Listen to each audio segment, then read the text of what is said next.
Assalamualaikum warahmatullahi wabarakatuh. Kami dari kelompok 5 yang beranggotakan saya sendiri Ahyatun Najiyah dan M. Jakiridani.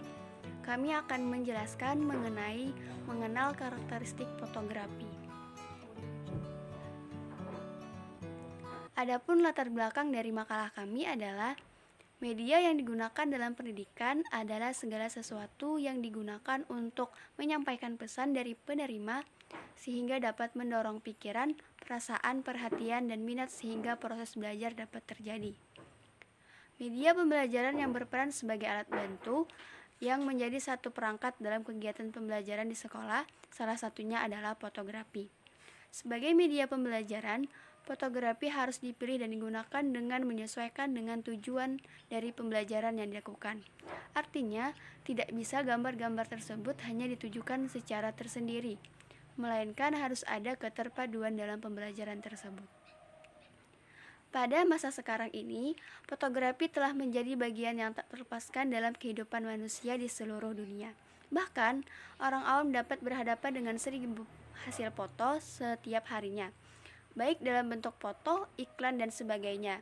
Di berbagai media massa sampai di pinggir-pinggir jalan bisa kita temui banyak media promosi yang menggandeng pesan. Fotografi menjadi bagian yang penting dalam berbagai bentuk kegiatan komunikasi, karena karya foto seringkali tidak bisa digantikan oleh gambar atau bentuk ilustrasi lainnya. Dalam hubungan sosial, fotografi juga masih memiliki peran penting.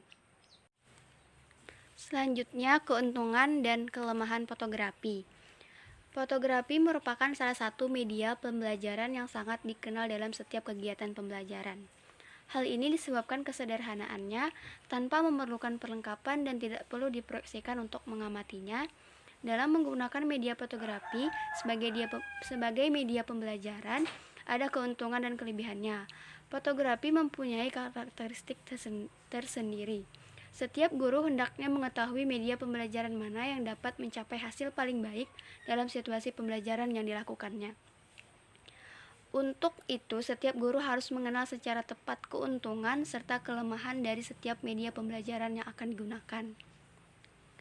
Adapun keuntungan dari fotografi, yang pertama, bisa menyampaikan pesan seperti kata pepatah Cina, sebuah gambar bisa berbicara lebih banyak daripada sebuah kata. Sifatnya konkret dibandingkan dengan ungkapan verbal. Ketiga, fotografi dapat mengatasi batasan ruang dan waktu.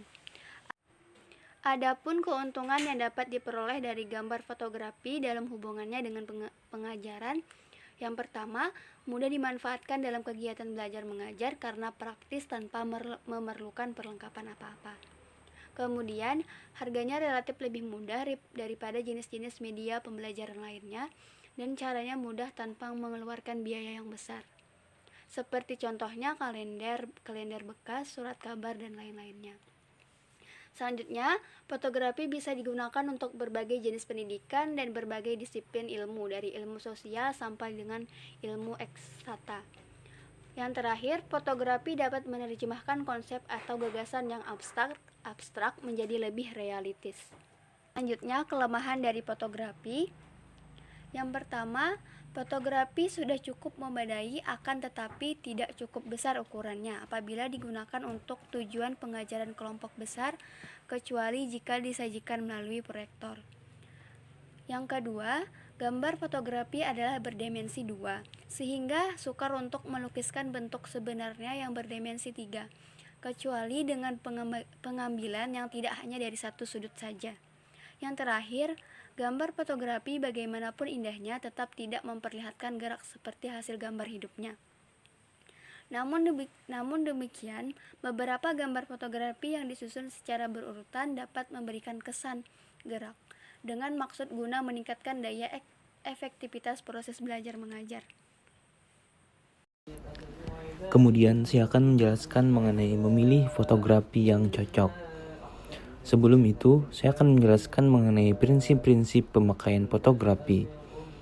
Beberapa prinsip yang harus diperhatikan dalam menggunakan gambar fotografi sebagai media visual pada kegiatan pengajaran adalah sebagai berikut.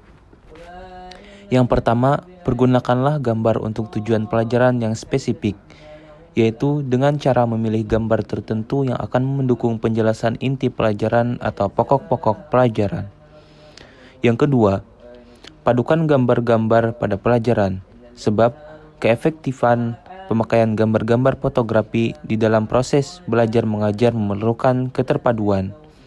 Apabila gambar-gambar itu akan dipakai semuanya, perlu dipikirkan kemungkinan-kemungkinannya dalam kaitan pokok-pokok pelajaran.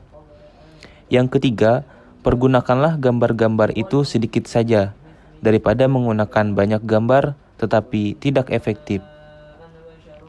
Kemudian yang keempat, kurangilah penambahan kata-kata pada gambar, karena gambar-gambar itu justru sangat penting dalam mengembangkan kata-kata atau cerita dalam penyajian gagasan baru. Yang selanjutnya, mendorong pernyataan yang kreatif. Melalui gambar-gambar, siswa akan didorong untuk mengembangkan keterampilan berbahasa lisan dan tulisan seni grafis dan bentuk-bentuk kegiatan lainnya. Kemudian yang terakhir, mengevaluasi kemajuan kelas. Bisa juga dengan memanfaatkan gambar-gambar baik secara umum maupun secara khusus. Nah, kemudian selanjutnya, saya akan menjelaskan mengenai kriteria dalam memilih gambar fotografi. Dalam memilih gambar fotografi, ada 5 kriteria untuk tujuan pengajaran, yaitu harus memadai untuk tujuan pengajaran, kualitas arsitek, kejelasan dan ukuran yang cukup, dan validitas serta menarik. Yang pertama, gambar fotografi itu harus cukup memadai, artinya pantas untuk tujuan pengajaran, yaitu harus menampilkan gagasan, bagian informasi, atau satu konsep jelas yang mendukung tujuan serta kebutuhan pengajaran. Kemudian yang kedua, gambar itu harus memiliki persyaratan artistik yang bermutu. Misalnya, gambar yang baik itu cukup melukiskan daerah pemukiman kumuh misalnya. Hendaknya menekankan kesan kotor, jorok, kerumunan kehidupan yang padat dengan lingkungan yang tidak sehat. Kemudian yang ketiga, gambar fotografi itu haruslah bertujuan pengajaran harus cukup besar dan jelas. Gambar yang tajam dan kontras memiliki kelebihan karena ketepatan dan rinciannya menggambarkan kenyataan secara lebih baik. Yang tidak kalah penting juga adalah besarnya gambar, karena seluruh siswa dapat melihat dengan jelas. Jika ukuran gambar itu terlalu kecil, maka akan sulit diamati. Pemahaman dan daya tarik siswa pun akan berkurang terhadap gambar tersebut. Kemudian yang keempat, validasi gambar, yaitu apakah gambar itu benar atau tidak. Gambar fotografi yang melukiskan suasana dramatis atau mencekam lebih pantas dipajang daripada untuk bahan pengajaran.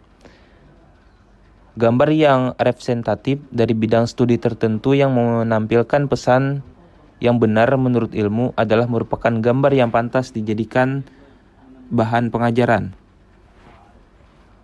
Nah, kemudian yang kelima, memikat perhatian pada anak-anak.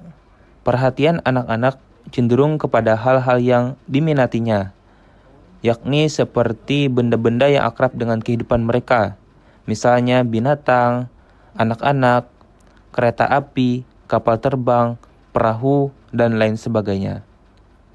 Nah, itulah tadi penjelasan mengenai memilih fotografi yang cocok.